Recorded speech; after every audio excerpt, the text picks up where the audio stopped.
Ever feel like you're stuck in a maze when editing multi-camera footage in Final Cut Pro 11? Trying to sync angles can feel like a tedious task, not worth setting up the multicam clip in the first place, right? Well, I've got a shortcut that'll make it feel like you've got control while going through your footage. Option-Shift-M to set the monitoring angle. Here's how it works.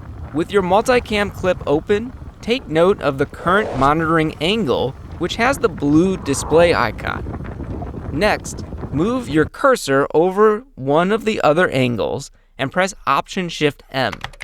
We now see this angle as the monitoring angle. And don't worry, your project is not changed as the active angle is separate from the monitoring angle.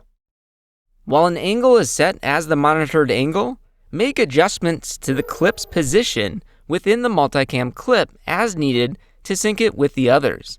Then, continue on by setting the next clip as the monitored angle and adjust its sync as needed. Want to learn more about multicam editing? Visit anawesomeguide.com for more tips.